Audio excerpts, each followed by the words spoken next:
Better late than never. Welcome.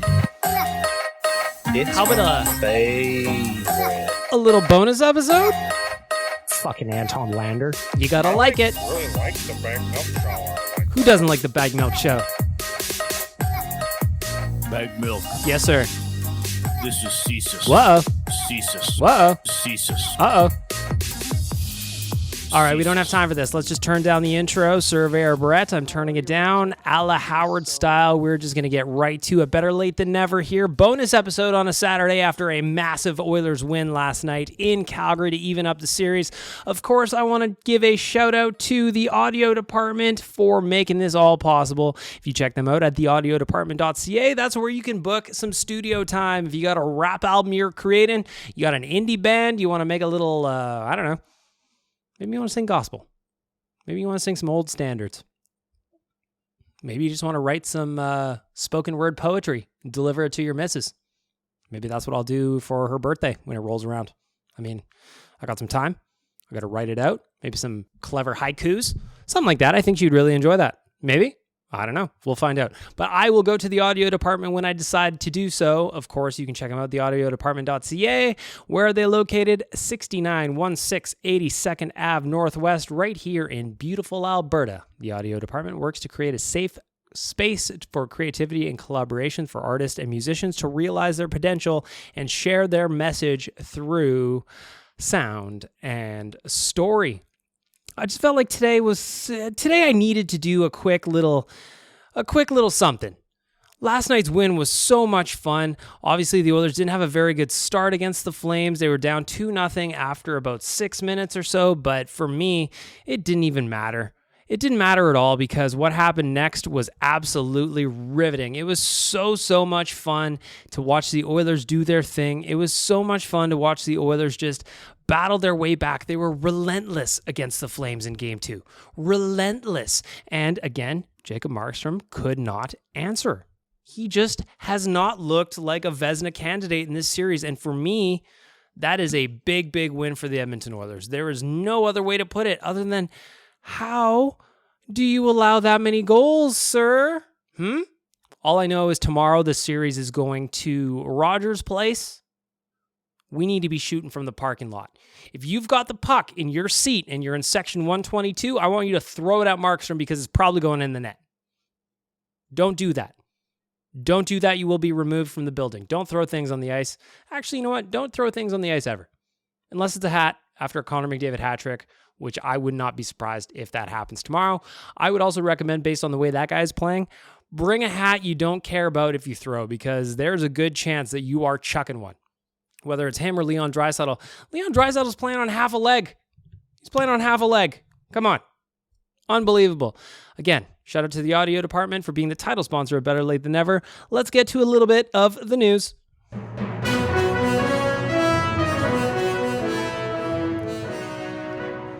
The news is always brought to you by my friends at Arcadia Brewing. Check them out on Twitter at Arcadia Brew Co. or on Instagram at Arcadia Brewing Co. Or if you're just looking for the website, arcadiayeg.com. Last night, as I mentioned, the Oilers came roaring back from a 2-0 deficit, to win the game 5-3 in Calgary. It was one of those games where, I don't know about you, but I've been sick the last few days, I should say. I was in my house by myself. Unfortunately, I was not at the watch party last night at the Pint White. I was at my house watching by myself. But man, I was screaming. My neighbors must have thought there was all kinds of hell going on in here, unless they too were watching the hockey game. It was incredible. I got to give a couple of shout outs here. I don't know necessarily this is a normal news segment, but I'm going to say it is anyway. Duncan Keith, arguably, in my opinion, played his best game as an Oiler last night. He had a goal, the first goal of the game. He had 3 points. He looked calm. He looked steady. I'm not saying it was perfect. So if you're listening to this and you're like, Bag Milk, you're an idiot. Duncan Keith looked like shit. Listen, stop. I need you to stop what you're doing. I need you to go into your kitchen, grab a fork, and threaten yourself to stab yourself in the leg. Stop it. Stop it. It's the same with everybody that was jumping on Mike Smith when he was down by 2. You think I wasn't mad? You think I wasn't mad? Listen, baby, this is Oilers Nation. Hope will never die. We don't quit that early. 2 goals? Come on. We've seen the Oilers pump goals past Markstrom all series long. If you think that was a 2-goal 2-goal deficit was going to deter me? Come on. And then to see the way it happened. One-handed pass, McDavid to Keith, boom, in the net. Huh? The weirdest thing about last night was the disallowed goals, right? First of all, the quick whistle on whether it would have been Hyman's first or Nuge, I don't know who would have got the last stick on that. That was absolute trash. I don't know what Chris Lee was doing, but the funny part was it happened again. The Flames would have tied the game at 4, and he did it again.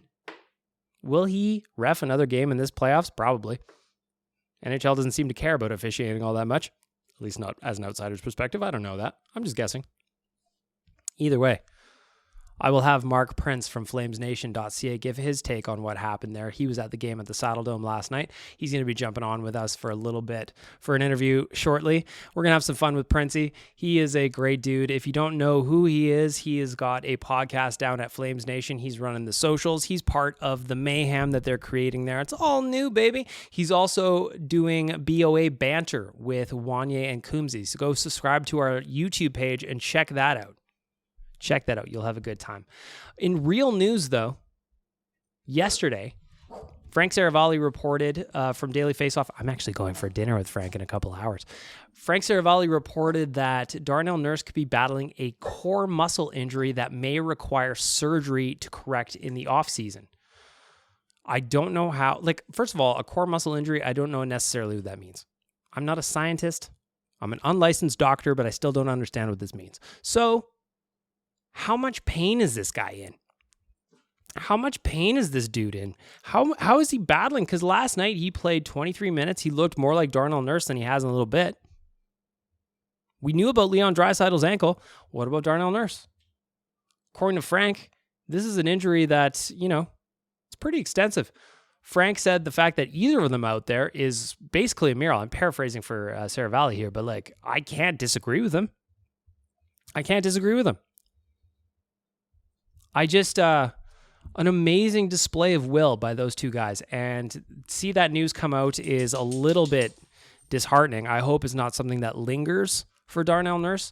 As far as I know, core muscle injuries, anything like that, they can hang around a while. In other news, a report came out that Cam Lewis wrote about it today. Mikko Koskinen could be playing in Switzerland next year. According to Swiss Hockey News on Friday afternoon, it was reported that Mikko Koskinen was likely to ink a deal in Switzerland's National League for the 2022-23 season. About an hour later, Bob Hartley, who's now coaching in the KHL, said Koskinen has already signed a contract with HC Lugano in Switzerland for next season. I'm surprised by that, to be honest. I know that Mikko hasn't been lights out in his time here in Edmonton, but I'm surprised to hear, if true, that he's got a contract already signed in the Swiss League, that he didn't try to find another gig in the NHL. That's got to be a little bit surprising for not just me, right? Can't be.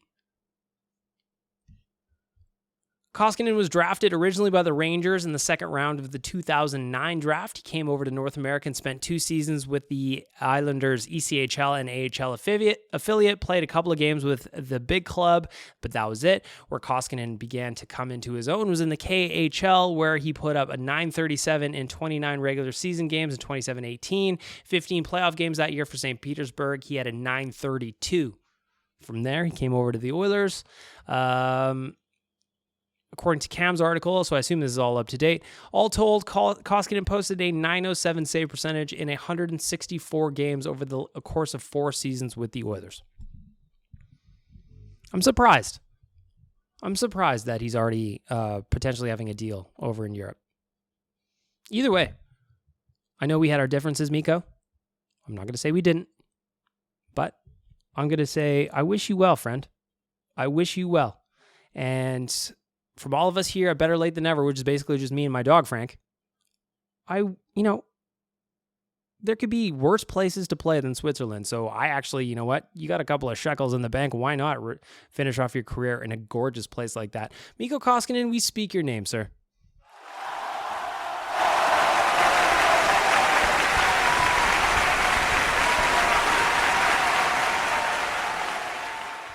He got into an appearance in Game 1. tried to hold the fort down for the Oilers, ended up having a better save percentage than Jacob Marks from that night as well. Just ultimately couldn't lock things down enough for the Oilers to complete the comeback, but last night they did do that. Last night, Connor McDavid went full Connor McDavid once again. I don't know how the Flames are going to shut this guy down. I just don't. I don't know at all. I really, really don't, because he looks like an absolute Game Genie freak. He's got all the codes. You remember when you were a kid? You ever get a Nintendo Power? You had the Game Genie, and sometimes a Nintendo Power would have some codes in there for you, or you would just order the actual Game Genie code pack. I remember playing Super Mario. I had unlimited lives. I'd finish that game in a second. You can do anything you want with unlimited lives. Anyway, there you have it. For Arcadia, we've got a very, very quick edition of the news.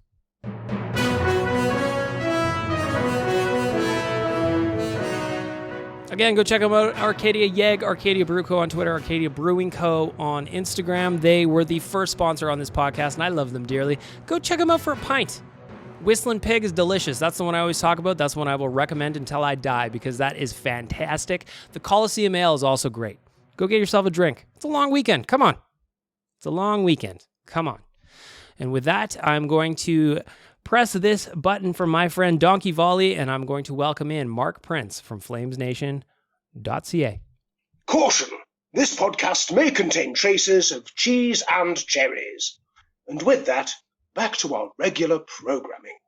All right, happy to welcome, courtesy of our friends at Trilogy Oilfield Rentals, Mark Printz from Flamesnation.ca. He's from Missing Curfew. He's got his own podcast. We're going to talk about all that. But first, I got to tell you, Trilogy Oilfield is an established provider of oilfield rental tools with full-time operating units in Provost, Weyburn, and Kindersley. They also provide seasonal and project-specific stations in Fort St. John, Fort McMurray, Lac La Biche, or wherever you require them. If you need rental tools, fishing tools, drilling tools, whatever you need, Trilogy Oilfield Rentals.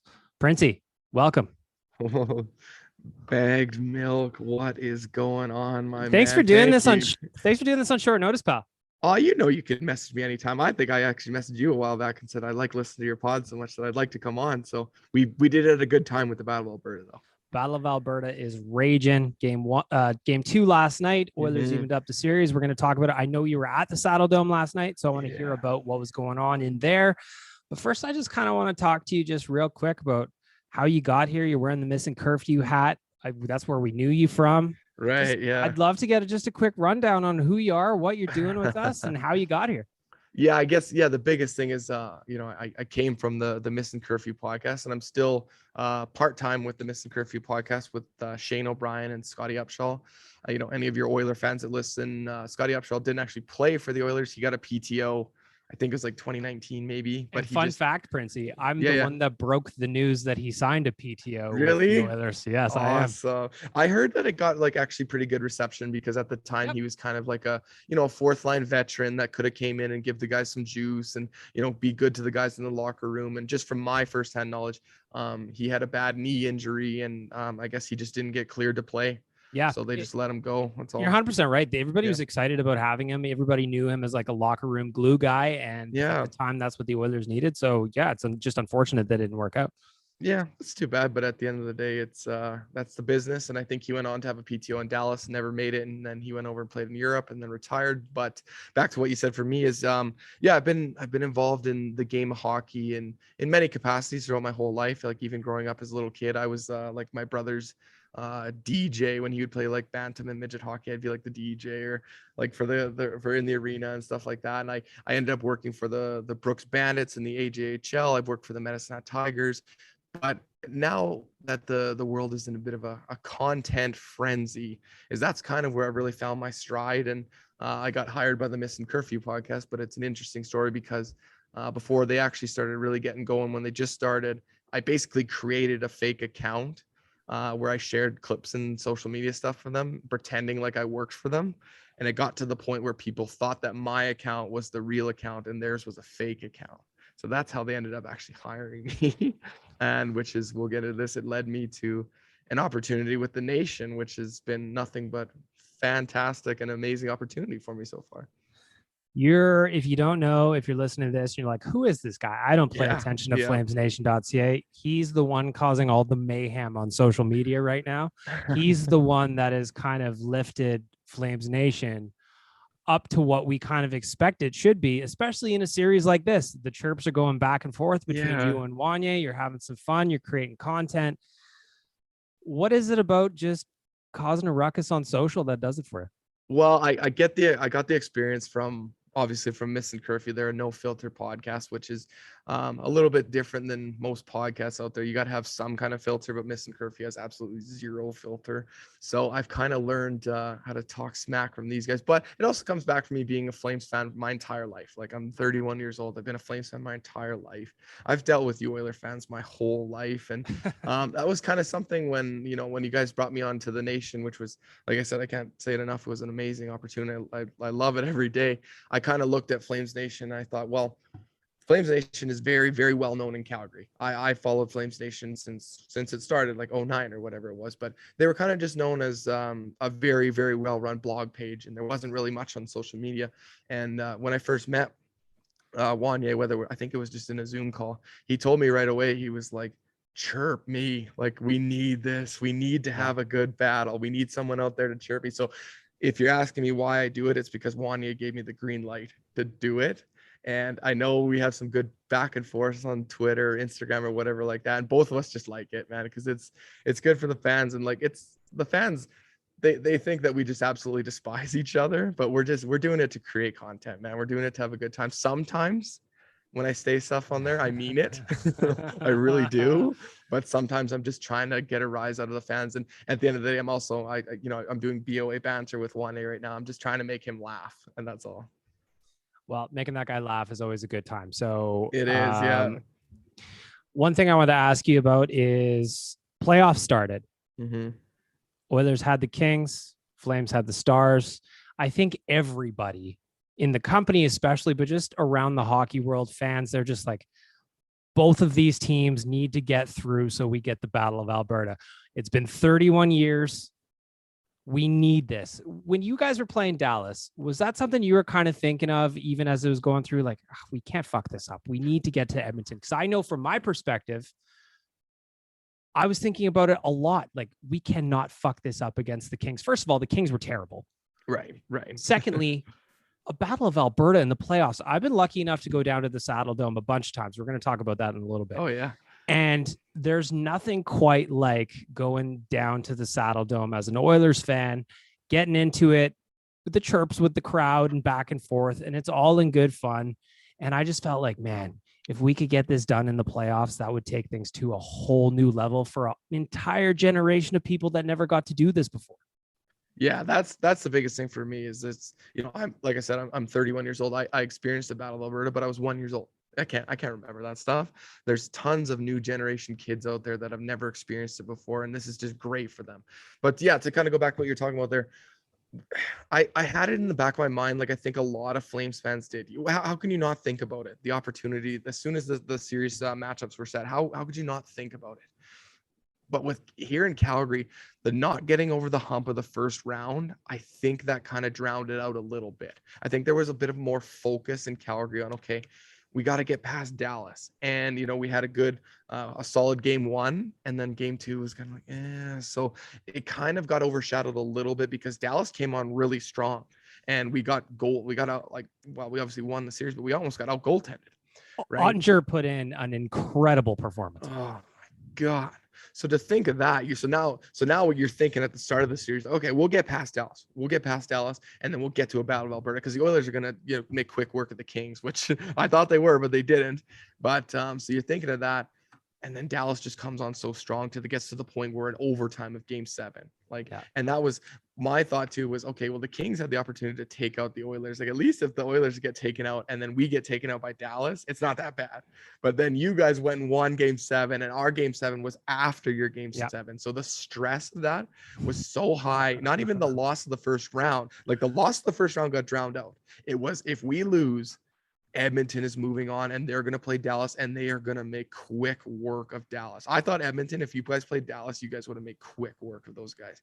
Even with Ottinger and net, he's not facing McDavid shots. So I'm glad that it happened. I was completely overwhelmed with joy and excitement for this. Good for the province, good for ourselves, good for our brand, the nation. It gets to bring us together, to go to some games together, to do a lot more content together. I'm doing BOA banter with Juan, which I'm having such a blast doing that. I'm thinking I might want to even keep doing that into next season because it's so much fun. So it's opening a lot of opportunities for us. And we talked about this, me and Juan. It's not that, the Flames won game 1, the Oilers won game 2, but the real winner right now is the province of Alberta. Of course. Because of what's happening in our province right now. You guys probably see it on White Ave. I see it on the Red Mile in Calgary, where people are just flocking to the bars. They're having a good time. They're spending money again. Kids, we talked about the start, kids in our generation never, they didn't get to experience this, and now they get to do it. So the biggest winner out of all of this is the province of Alberta. Let's talk about the Battle of Alberta. So game 1, everybody's hyped. Were you at game 1 or were you at home? No, I actually took in game 1 on the Red Mile at a wicked bar called Trolley 5. It's the heart of the Red Mile. So I got to go there, just completely filled up with fans.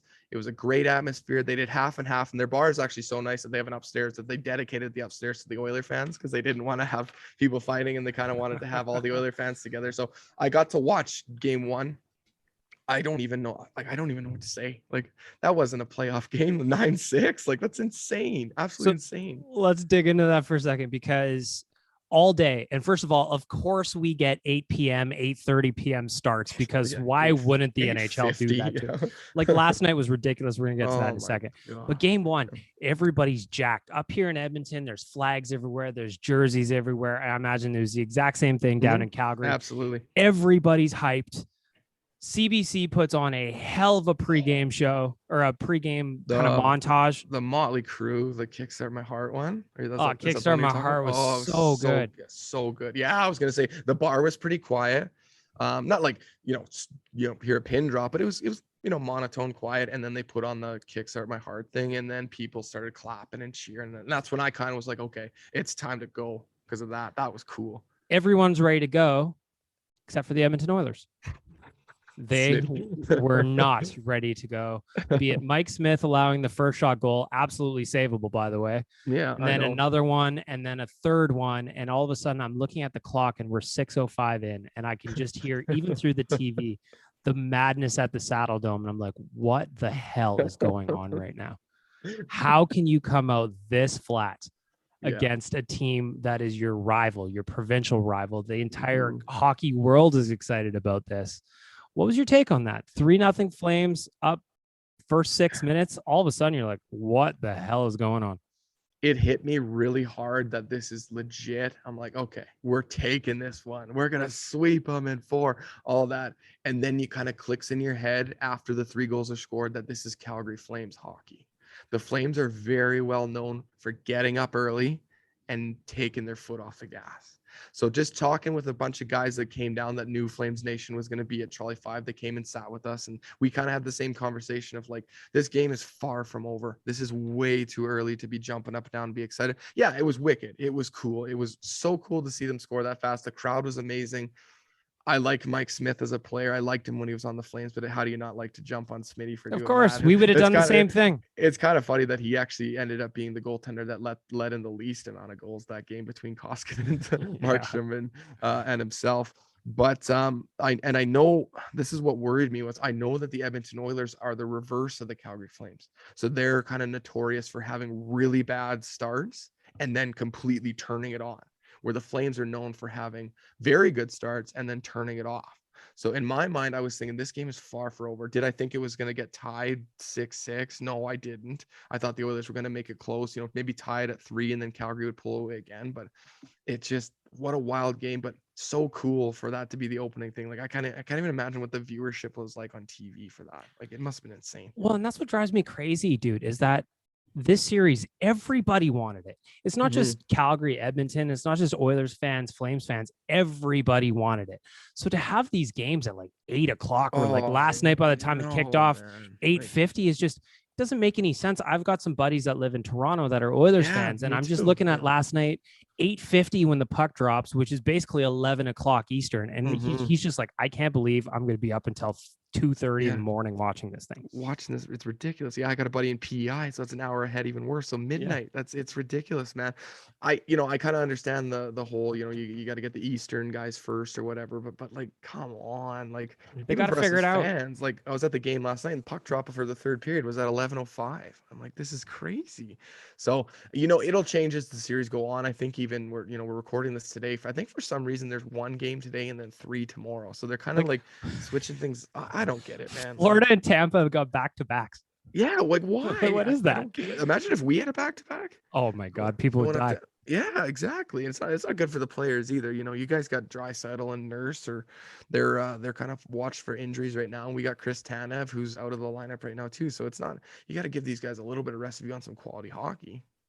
So let's go to last night. You were at the game at the Saddle Dome. Again, the Oilers have another terrible start. This time, although I guess improvement, they're only down by 2 goals after 6 minutes. Yeah. The thing that I kept thinking about was Calgary fans are a little bit cocky right now about what's happening, because every time Mike Smith, again, I'm not saying I wouldn't do it if it was in reverse and I was at the game and it was Jacob Markstrom, but they're on Mike Smith every save he makes. And to a point, I get it. But then just things were happening that were kind of like mediocre, and the jeering started happening. And I was just like, no, it was early. Very early. I'm looking at Connor McDavid on the bench, and he is steaming mad. And I'm like, I don't know if this is the bear you want to poke. So from your perspective, you were at the game. What was it like to be in there first at the start, and then as the table started to turn a little bit?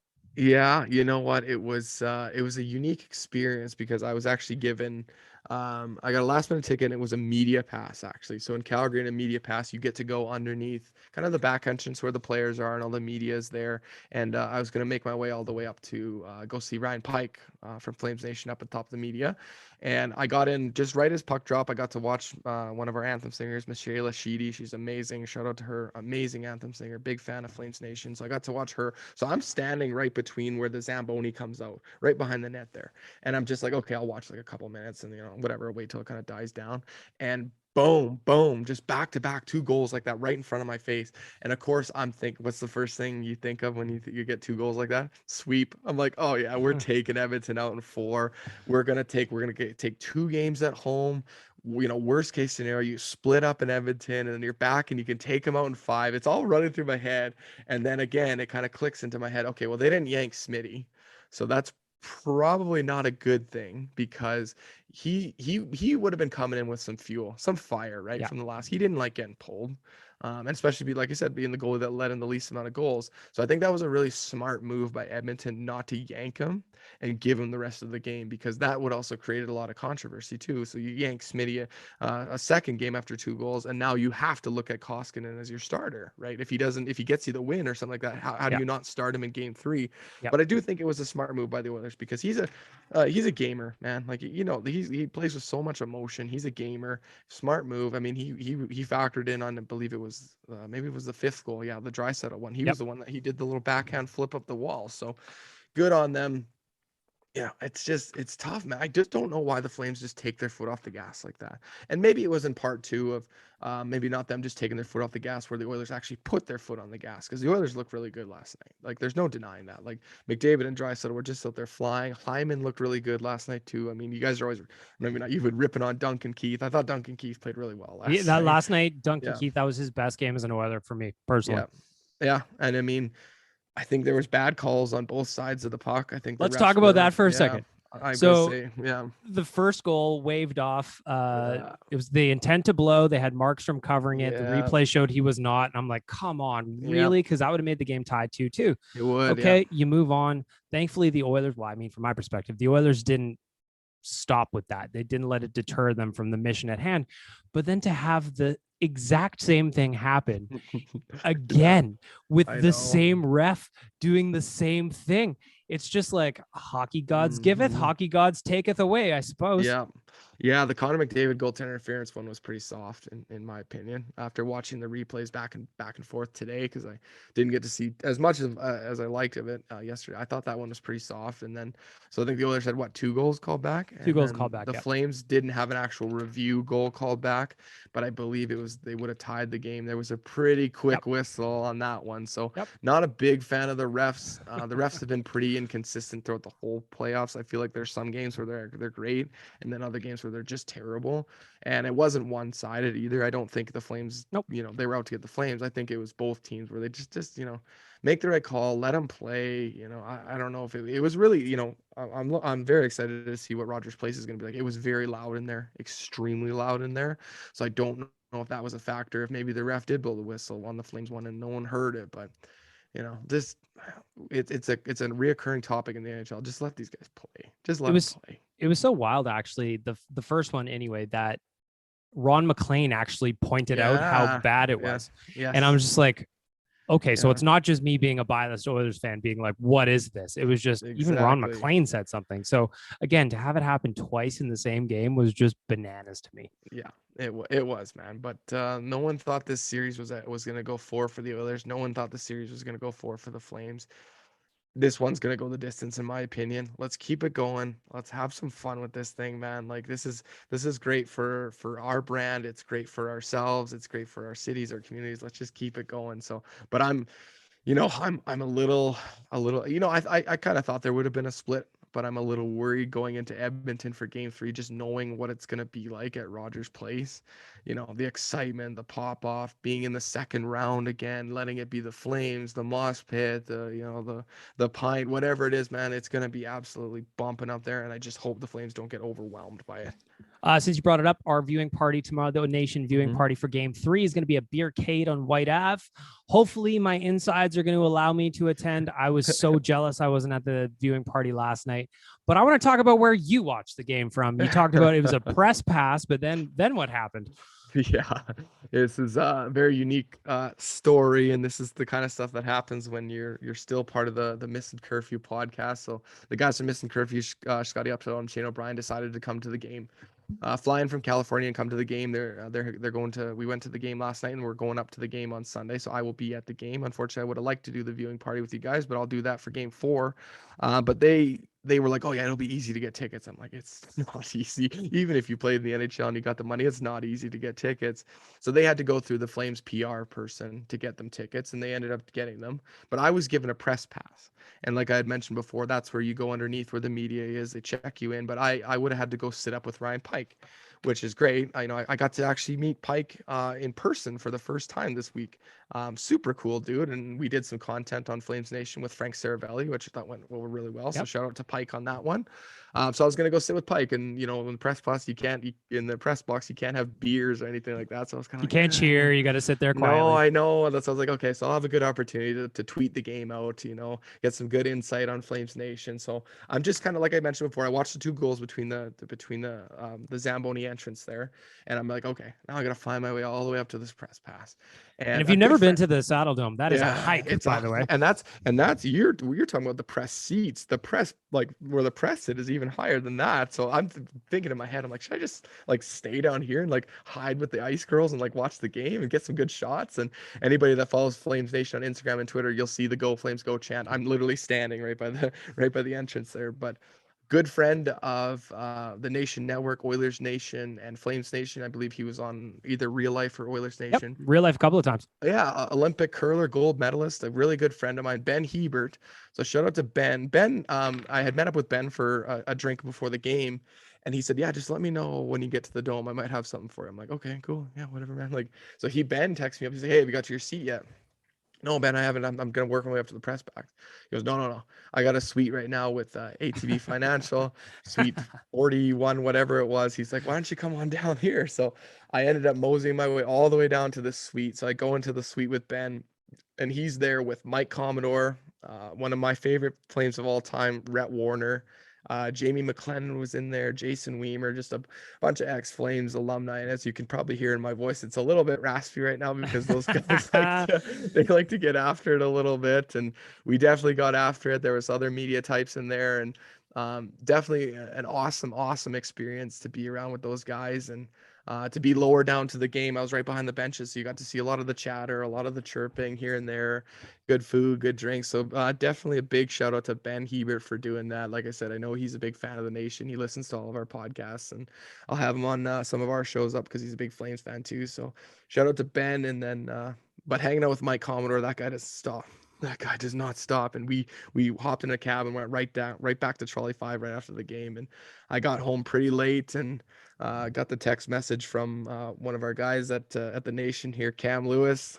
Hey, Princey, we got BOA banter this morning. Are you good to go? And you think my voice was bad now? You should have heard it at 10 a.m. this morning. But so listen to our BOA banters too. After the, Cam Lewis, myself, and Wanye were doing BOA banters after every the following day after every game, and just kind of doing some back and forth and some chirping and stuff like that. And we're having a lot of fun with that too. So it's been fun.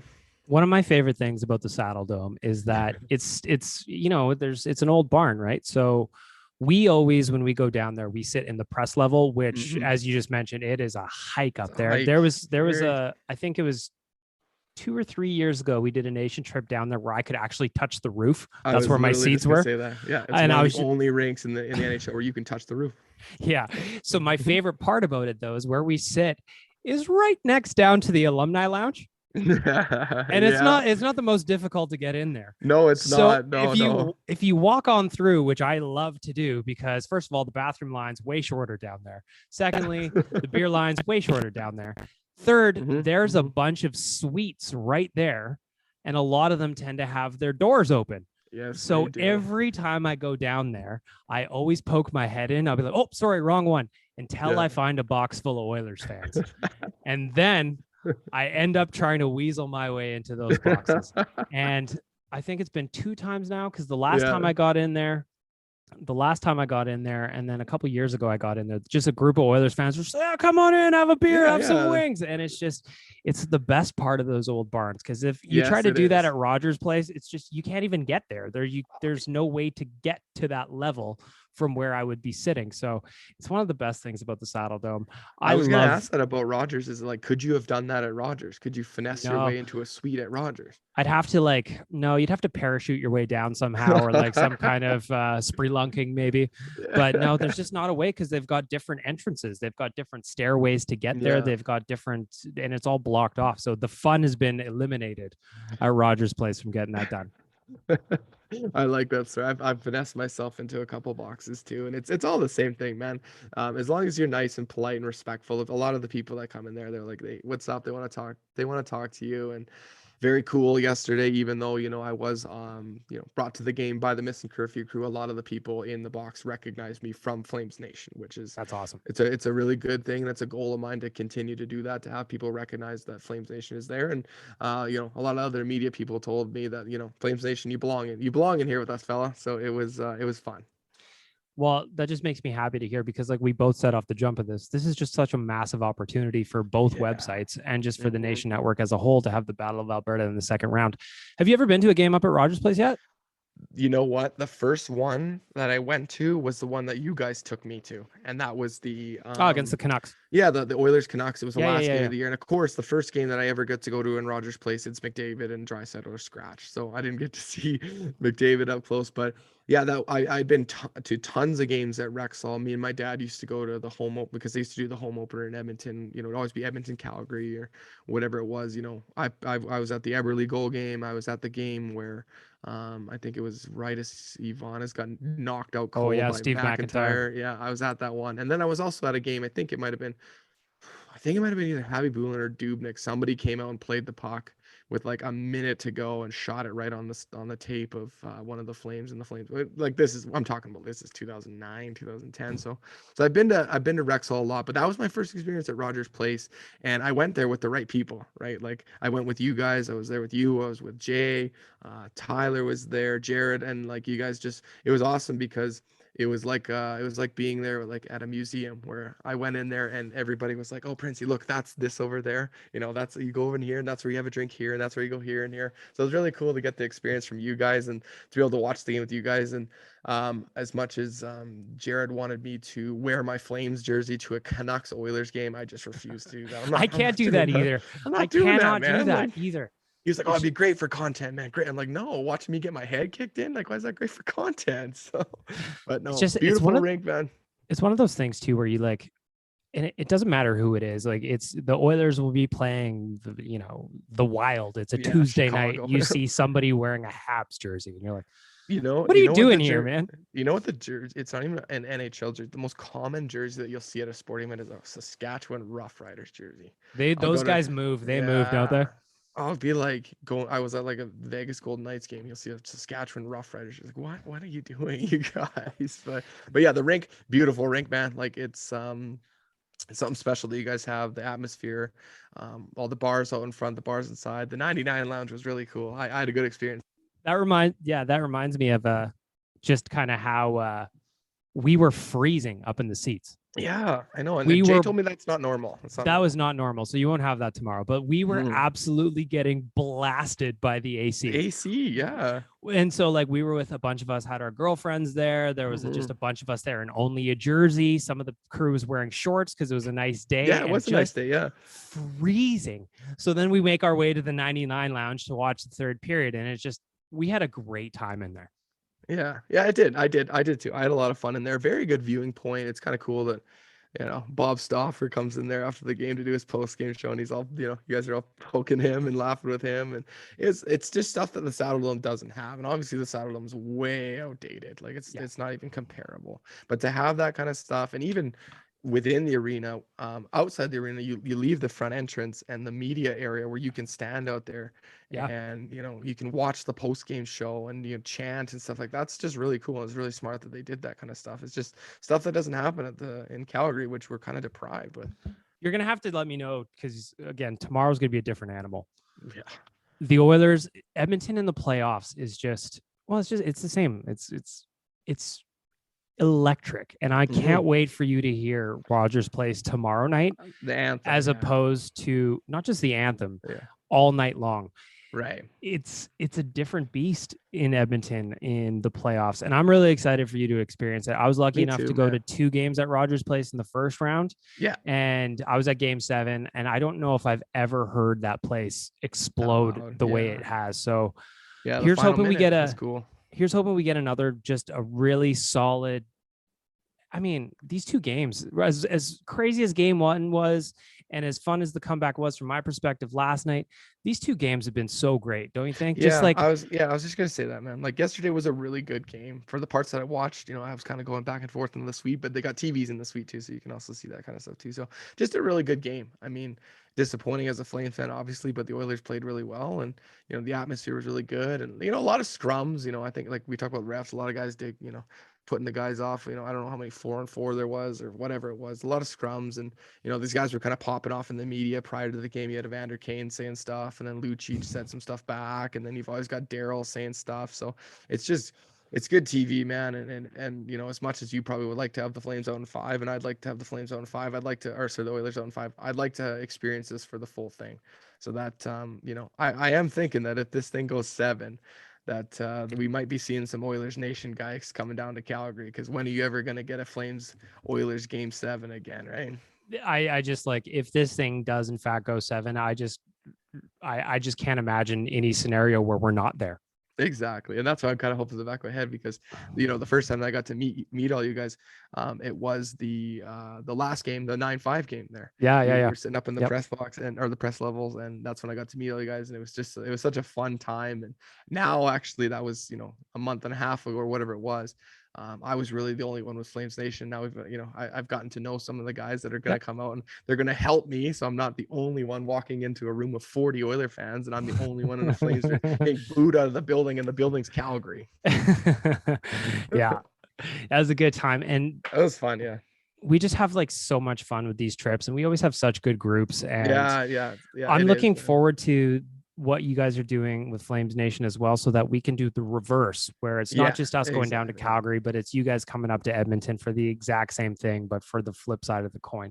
Yeah, exactly. And that's just what I'm trying to build at Flames Nation right now. We're trying to, do some different things with the content side. And we've got some guys that are on the team that can be content creators. They've just never really had the quarterback there to help them do that kind of stuff. And I know that Ryan Pike was really happy, and he was super excited to be doing the video content with Frank Saravelli, and that's kind of stuff that we'd like to do going forward. And we're having some fun chirping, and we're doing some new podcast stuff, and it's just good for Flames Nation, and it's helping us grow. And I analyzed it and watched you guys really closely when I was with you guys at the Flames Oilers games, and when I went up and spent a week with you guys up in Edmonton, and I just thought to myself, like, this is just so cool that you guys have a big group of friends that are all diehard Oiler fans. You guys are just amazing content creators. You're all, maybe you don't agree with everything, but you're all on the same page that there's one common goal, is to grow the Oilers Nation here. And that's what I want for Flames Nation, man.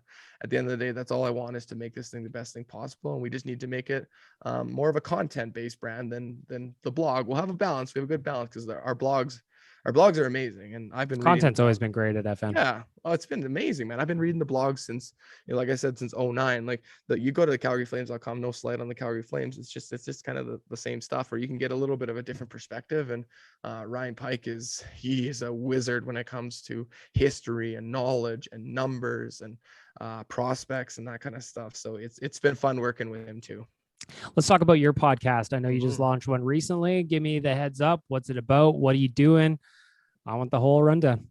So that was one thing that when you guys brought me on board, you asked me, are you comfortable doing a podcast, and you comfortable being on camera? And I said, absolutely. I had tried to do some podcasting a couple years ago. I did some stuff with the Calgary Stampeders, and I thought it went over really well, but never really followed up on it, because it's tough, man. There's a lot of people out there that are podcasters, and they're doing it at home, they're doing it in their basement, or doing it whatever, and it's tough to stick with it. So isn't that kind of amazing though, the fact that, like, you're in your basement right now, I'm sitting at my kitchen table, but yet we can create something together through Zoom now. It's going to sound good. We're going to just keep people entertained, and you can just knock it out. You can just crank it out. Quick, you can man. As It's long quick, as you want to do it, and you have the ability and the willingness to grind it out, you can make a podcast. Man, absolutely. But like I said, I got to be able to do some podcasting as the third co-host of Missing Curfew, which I felt really elevated my game and made me a lot more comfortable to say things and know what to say and what's going to work and how to talk on a podcast. So that was a big thing when I got brought on with the Nation. I said, yeah, guys, I'd love to do a podcast. Right now, we currently have Flames Nation Radio with Ryan Pike and Shane Stevenson, who's referred to himself as Flash, because he's Flash Analytics. He's an analytical guy. And we've got Flames Nation Live, is the Facebook show with Pat Steinberg twice a week. And both of those shows, Pat really goes in depth to specific games, and Ryan and Shane, they're really, really good at breaking down the game and the numbers beside things, and lineups and all that kind of stuff. So I kind of identified a need within Flames Nation to have a bit of a different style of podcast where we're talking about old players and old jerseys, and we're talking about the dome, and we're talking about the beer prices and the music that they play in the warm-ups, and just different kind of fan perspective, because I didn't want to create another podcast and talk about the games like Pike does, because then we don't need two of those, and I don't want to take anything away from Ryan Pike. Yep. Obviously, it's a little different within the playoffs, because you got to talk about these games, right? Of course. You absolutely got to talk about these games for sure. So we're talking about the games, but what I'm trying to do is do a little fan survey and stuff like that. Who is your favorite? We call them Forever a Flames. So Forever a Flame is this thing where Calgary puts like non-retired guys. They won't retire the guy's number, but they'll put him up in the rafters as a Forever a Flame.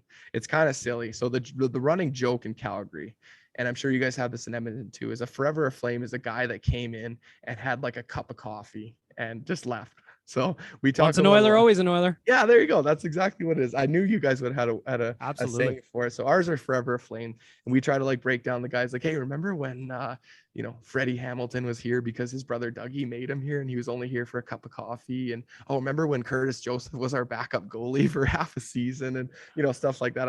I'm sure the Oilers, you guys have like how many games did Andreas Athanasiou play? Like 5. Yeah, the list is endless of those guys out here. And people love hearing about that kind of stuff. So I'm just trying to bring a different perspective.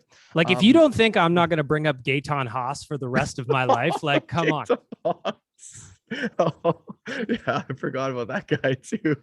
As much as I know my Flames, I know my Oilers, I know what you're talking about too. And you kind of laugh, and remember they brought back Mike Comrie for a year. Yeah, man. That kind of we brought back right? Grebishkov, we brought back Peter Nedved. Yeah. We'll bring them all back. Come on. Peter Sikora.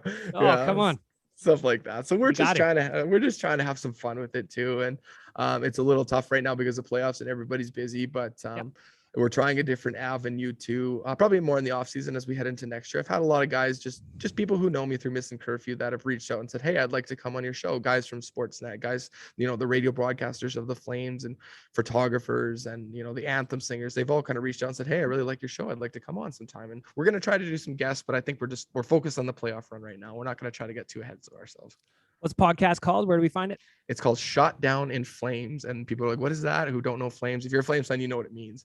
It was their AC/DC goal song in the 2004 run. They played Shot Down in Flames. So our podcast is called Flamesnation, Shot Down in Flames. It's on Apple, Spotify. We normally drop it on Monday mornings. We record on Sundays, but you know how it goes in the playoffs, man. You got to kind of do your podcast when it's relevant to the games. And, Pike's switching up his podcast and my podcast. So normally it's Mondays, but we're going to just drop it whenever works this week. Well, I mean, we're recording today on Saturday. I don't normally do Better Late Than Never on Saturday. And then I text you like, Princey, I want a podcast right now. I got the text and I was like, is it Thursday? And like, what day is it today? I'm like, holy shit, it's Saturday. Like, so yeah, no, but that's good, man. Like I said, I threw it out to you a while ago, and, I'd like to keep coming on doing it. And I listened to your podcast with you guys. You get guests on and voicemails and the Righteous Sack meeting. It's all good, man. I love it. Well, since you listened to it a couple of times, I'd be remiss if I don't ask you some of the Better Late Than Never standard questions. Go ahead, man. As adults, we tend not to remember things that we did as children. For me, when I was a kid, I ate so much fucking cheese in my house. Like, I would snap chunks off the block and just down the hatch. That's what I would do. Down the hatch. And then as I got older and I moved out on my own and I go to buy cheese for myself, I'm like, oh my God, this shit is so expensive. My poor dad, lunch meat, same thing. I would just peel, bop down. Yeah. And he would just be like, did you even make a sandwich? I was like, no, I just kind of like, I don't know. I'm just a garbage disposal at that age. So my question for you, Princey, the first one is, as an adult, is there something that maybe you were crushing as a child that now that you have kids? I do. Yeah. As you get older, you go, oh, man, that's so expensive. Like, slow it down. Come on. Yeah. It's well, I've got two little guys. I've got a 2.5-year-old and a 1-year-old. And the amount of like berries that these kids crush. So blueberries, raspberries, blackberries, even bananas too. These kids will crush a whole pint in like 2 days. And I'm like, so what do we got to do? So my wife and I, we actually had to stop going to like, your Walmart, your Sobeys, or whatever it is, just to buy the individual things. We'd have to go to like an organic market or like a farmer's market and buy a giant box of them because they're just ripping through them. Like, I don't remember doing that as a kid, but maybe it's just because they're babies. And, when you get a little bit older, I remember when I was a kid, I used to just crush like pizza pops. Like, you remember those the microwavable pizza pops? I have some in my freezer right now. Whenever I walk through the grocery store, I see them and I'm like, man, like, I just remember those as a kid. Like, that's just such a quick and easy meal, right? But I used to, you get 2-pack, you'd eat 2 of them, and you've met me before. I'm a big dude. I'm about 6'4", so I'm a big dude. I could crush some of those for sure. What made you a Flames fan, Prince? Was it that you just that's where you grew up? Was it your dad, your family, just all growing up? Because for me, it was generational. Yeah, for me, it was just my first real experience with the NHL. Obviously, I live in Edmonton, so it was, the weather's right there. But we were very lucky that my dad worked for the city growing up. And every now and then he would enter raffles and his name would get drawn and we would get to have tickets back at, for me, it'll always be Skyreach Center. Rexall Place, whatever you want to call it. Yeah. So we'd get to go down. And back in those days, you could actually walk down and stand outside the players' dressing room and you could wait outside the room for them to come out. And sometimes they would sign stuff. And if you're a little kid, chances are they'd come and sign stuff for you. So one time I went in, I was standing out there and Bill Ranford came up to me, had a chat for me at like probably 7-8 years old. I imagine he was talking to me for 30 minutes, but in reality, it was probably 10 seconds. Just, hey, how do you think of the game? Do you play? Blah, blah, blah. Yeah. And then he signed my program. And then I just think, I'm an Oilers fan for life. This guy took 2 seconds of his day and converted somebody into an Oilers fan for the rest of his life. Yeah. What's the origin story for you? Well, for me, it's generational. Like, I've had my run-ins too with, I used to live in Red Deer, Alberta, and the Flames, they would come and, whether they be driving up to Edmonton or going somewhere, they'd stop and they'd practice in Red Deer, and the schools would stop and you get to go to the practice and guys would sign autographs. But Generational thing. My grandfather was a Flames fan. My dad is a Flames fan. My uncle's a Flames fan. My other uncle, they're all Flames fan. So I didn't really have a choice. And growing up just in central Alberta, you can go either way. You can go Edmonton or you can go Calgary. But all of my family, they all grew up diehard Flames fans. They were around when the Flames won the cup. They were, I was 12 years old when the Flames went on their 0-4 run. But my parents, that's just love of the game for them. So it was passed on to me. And it's kind of the same thing that I understand now is having a 2-year-old son who has no idea. He has more Flame stuff than anybody could imagine because it just doesn't have a choice. But it's cool because it goes from grandfather to father to myself to my son, and it's just going to keep continuing getting passed down. And obviously it's easy enough because I've lived in the Calgary area for 14 years now. So it's been a pretty easy thing. But no, I wish I had something like that where I didn't know what I was gonna do or whatever, and some Flame talked to me or whatever. But that's as a kid. Now I'm just hanging out with them in suites and crushing beers all night to the point where my voice is about to give out. So that's good living. Yeah, that's good living. Last yeah. question before we wrap this up, because I see my Zoom call. I don't have the Zoom Premium, Princey. Oh no, we're getting close to the 40 minutes. So we're getting close to the 40 minutes. So the last question I'm gonna have for you is, what were you thinking when the Leafs got knocked out in round 1?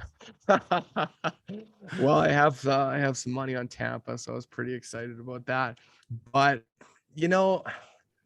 I'm not like everybody. I don't hate the Leafs. I don't despise them. I'm just not a fan of them, right? It's just not. I have friends that absolutely hate them and despise them. We're jumping up and down. I felt bad for them. I was gonna say there's not I'm not crying or feel bad. I feel a little bit bad for them because it's the same thing could have happened to me, right? The Leafs, I think the Leafs were actually the early game 7 when the Flames played Dallas game 7. They were the early game before the Oilers game. Were they? Okay, we were walking into game 7 at Rogers Place, and they had it up on in Fort Hall on the big screen. Right. So that's what it was, is they got knocked out the night prior to Calgary. So it's running in my head. Okay, the Leafs can't get past the first round. They haven't made it past the first round in 20 years, 18 or 20 years. Calgary had made it past the first round, but it's been so long, and they got swept by Anaheim basically, so it was kind of irrelevant. So it's in my mind, I'm thinking I feel for these guys because I might experience it tomorrow, right? But the difference thing with Calgary has, Johnny Gaudreau and Matthew Tkachuk and Mangiapane, these guys, they're all going to get paid, right? But they have a pretty balanced salary cap right now, where it's not like Toronto, where it's completely front end loaded, where you've got so many guys that are making so much money that just the blame completely falls on them, where Calgary's a little bit more balanced. So yeah, I feel bad for them, but at the same time, they've got some superstars that are making a ridiculous amount of money, and those are the guys that got to step up. And it's not that Toronto even played bad. I don't know if you think that they didn't play bad. They just played Tampa Bay. If they would have Vasilevsky went full Vasilevsky. Yeah. If they would have finished higher, maybe a little bit lower and caught, maybe they play like Washington or somebody like that, then they would have made it through. It's just the seeding, and that's a conversation for a different day, because I don't know if I like the seeding. I mean, I like it that the Flames and Oilers are together, but it's kind of crappy that two of the best teams played each other in the first round, right? So, but to answer your question, I feel bad for them. I understand what it is. I don't have too many crazy Leaf fans. Would I like to see them get over the hump and move on? Yeah, of course I would, but I'm focused on my team right now. Yep. So let's end off this interview with that. We got game 3 coming up tomorrow. Rogers Place, your first time in the playoffs here. What are you expecting from the Flames perspective in terms of just, I'm not saying the Flames played bad last night, but necessarily bouncing back going into game 3. Yeah, they need to have a big bounce back, and this is going to be a really, really tough challenge for them, because it's not like you're heading into a bounce back game in Calgary. You're heading up to Edmonton, where it's going to be raucous and loud, and fans are going to be screaming. And when the Oilers make their first hit of the game, the place is going to erupt. So you got to try to contain that emotion. It doesn't really matter if they go up 2 goals in the first 5 minutes. That means nothing right now. So if they end up doing that, they can't let the foot off the gas at all. I just hope that they don't get overwhelmed with what's going on right now. What's your take on Jacob Markstrom right now? Because it seems like the guy's obviously a Vezina candidate, but it seems like the Oilers they're finding ways to beat him. And I thought that to me through 2 games, I should say, that's been a surprise to me. Yeah, it has been, but I think there's been some crazy numbers that even when he was in Vancouver, he never did well against the Oilers. The Oilers seem to be the team that he does really bad against. So it's playoffs time. You got to buckle down, and Jacob Markstrom has to be their best player for some of these games, 3 or 4, whatever it is. It can't be Gaudreau. It can't be Kachuk. Markstrom has to be the number one star in order for the Flames to secure like a solid victory, not just to squeak one out or a 9-6 or whatever. You know, if they end up beating the Flames, beating the Oilers 5-2, it's because Markstrom stood on his head. So am I worried about it? A little bit. You know, if we had fans in game one saying that he should have been yanked after the second period, but Sutter's not going to do that. The backup Vladar, he's a good backup, but he's not a starter. So like I said, he's got to win them some games. He's got to be the star. If he does that, they're going to be okay. But if he continues to do what he's doing, they'll be out in 6, I would say. There you have it for our friends at Trilogy Oilfield Rentals. Mark Printz checking in from Flames Nation. I'll see you in a couple of days, my friend. I'm looking forward to coming seeing you guys. Hello, you. Oh, wow. Your ears look fantastic. You're listening to Better Late Than Never by Bagged Milk. Yes, you're sexy as well. Oh, yes. The voicemail. We got a quick edition of the voicemail today. This is brought to you by Rig Hand Distillery. If you go to righanddistillery.com, there I will find the tour and tasting coupon. I've talked about it all over the place. Go check out the facility in Nisku. Grab a drink, see how they make the Brum, see how they make the Double-Double. I promise you it's a great time. I've done it and I will do it again. Check them out at righanddistillery.com for everything related to Rig Hand. I've only got a couple of messages today since I wasn't expecting to do a podcast, but of course you took the time to leave me a message. I will absolutely play them. So the first voicemail, and this one came in, I don't even know when this came in. I have no idea how old this is, but we're going to play it anyway. Hey, Bag Milk. 2 questions for you. One, do you think it was clever that Gretzky said that he thinks Calgary's going to win the Cup in terms of taking the pressure off the Oilers? I think it's reverse psychology by Wayne at his finest. He looked at the Oilers and he says, listen, they've got pressure on them, but the Flames have a whole lot of pressure on them. I'm going to pick the Flames. He knows. Wayne knows. And 2, when Connor McDavid hears that, how many people are putting up their hand to hold his beer? Thanks. Listen, Connor McDavid is playing at another level that I didn't even know that he could play at right now in the playoffs. He's physical. He's dominating in every facet of the game, whether it's in the defensive zone. He's making strong defensive plays, which people criticize him for unfairly, in my opinion. Obviously, what he's doing in the offensive zone is Herculean, in my opinion. Like last night, game 1. That game was, well, I mean, it was fun, but it was also terrible. He had 4 points in game 1. He had 2 points last night. The guy has got 20 points in the NHL playoffs through 9 games. That is complete lunacy. The guy is a cheat code. He's in a league of his own. And the funniest part about this is that if a guy like Austin Matthews win the Hart Trophy as the most outstanding player, or whatever the definition is, it seems to change from year to year, in my opinion. Everybody knows who's the real best player. How can you be looking at the playoffs? How can you be watching the playoffs right now and see what Connor's doing and go, yep, that guy's the best? There's just, it's like if you were a little kid, do you remember playing minor hockey as a little kid? And if you were in some of the lower leagues, there was always one kid on an opposing team that just seemed to do whatever he wanted. Either he was way bigger than everybody else, or he was just way better than everybody else. But there was always one kid that just always did whatever he wanted with the puck, skated around everybody, scored a bunch of goals. That is Connor McDavid, but he's doing it at the NHL level. It doesn't make any sense to me. It is absolutely bananas. Crazy. It's crazy. Voicemail number 2. Ooh, yeah. It's the Battle of Alberta, yeah. Connor and the boys are heading down to the Saddle Dome to unleash the fury. Oh, a fury that has been unmatched in the entire history of the NHL, yeah. All flames burn out eventually, and Calgary, your time is a-comin', yeah. Oilers madness running wild. Oilers in 6. Go Oilers, oh, yeah. Yeah! I don't know who did that impression, but that is hilariously bad, but I love it all the same. So I'm going to push this button for you because you earned this.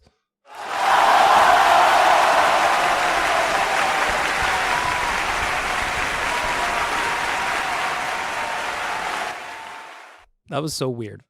That was so weird, and I absolutely loved it. So whoever loved that voicemail is Mr. T?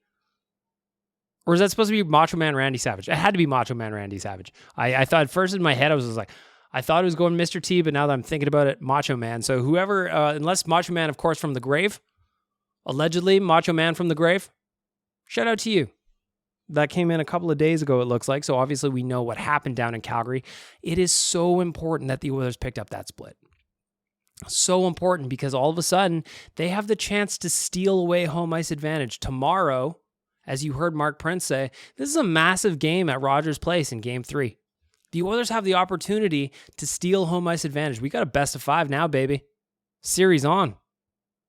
There was a lot of Flames fans feeling overly confident about what was going on after Game 1, and especially feeling overconfident after they started off Game 2 just as quickly.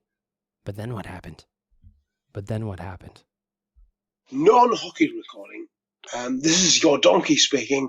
I am absolutely bricking my arse off. Playoff weekend. I'm in Calgary. Yeah. Sunderland versus Wycombe Wanderers. Oh my fucking god.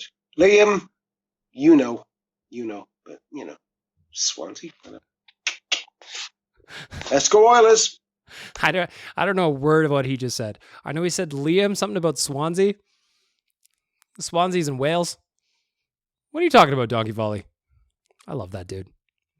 Last night I tweeted before the game, shout out to everybody that east of Alberta that was watching the game, because the start time, by the time the puck dropped, it was 9 or 8:50, almost 9 o'clock. I have a buddy, Eric Johnson, out in Toronto, and he sent us a group text. He's just like, well, 11 p.m. pucks drop. Might as well go check out a pub and see if there's a way open. And I just shout out to all the Oilers fans across Canada and beyond, because a guy like Donkey Volley, what time did that game start at? It was in the middle of the night? Shout out to all of you that are staying up to watch these games. I know I was talking to a bunch of people on Twitter that are scattered all over the globe, and just unbelievable passion for this hockey team. That's why we need this so bad. We need to beat the Flames so badly, because everybody like this that's watching in a different country, different time zone, different wherever, we deserve this. And the Oilers are they're making it so exciting. Last night's game was so much fun. Leon Draisaitl, he's got 1.5 legs, but you know what? He is still better than you. He is better than 90% of the NHL, and you can do nothing about it. Nothing. Connor McDavid, forget about it. How about that play? Duncan Keith to McDavid on his goal. Zadorov tried to hit him. He just bounces off. Zadorov's a big dude. McDavid's just like, get out of here. Unbelievable. Unbelievable. And like I said, a very quick voicemail for this episode of Better Late Than Ever. Go check out candistillery.com. Again, get the tour and Tink book. I promise you're going to have a good time. I really miss you. I would not lie to you. That's not what I do. That's not what I do at all. That's not what the audio department pays me to do. They're just like, bag milk? Be honest. And I was like, no, I'm not going to. No problem. I said I got a quick voicemail. Here you go. So there you go. Wrap up the bonus episode of Better Late Than Ever. It was a Saturday. I text Prince, and I'm just like, hey, man, you want to make a podcast with me? And he's just like, let's do it. So I figured, why not come out with a bonus episode on a Saturday after a big Oilers win? Tomorrow, which is Sunday, we are doing a viewing party for Game 3 at Beercade on White Ave. Go check that out. Hopefully my insides are going to be feeling well enough to go. I think they will. But I have to go get ready right now. I'm going out for dinner with Frank Saravalli and Jay and Tyler. I'm super excited about it. We're just going to bullshit. We're going to have some laughs, and it's going to be a fun little night. So thank you guys, everybody, for being here. Again, I want to thank everybody at the audio department for stepping in as a title sponsor. I want to thank Arcadia Brewing. I want to thank Trilogy Oilfield Rentals for sponsoring the interview with Princey, and of course Rig Hand Distillery for sponsoring the voicemail. Hope you had a good time with the bonus episode. Hope you liked the interview. Hit me up with your feedback. Please let me know how I'm sounding on the podcast. Please let me know if I've improved. Please keep leaving me voicemails. The link tree in my bio on Twitter and Instagram. That's an easy way to find it. But again, thank you for being here. It's better late than never. I appreciate you.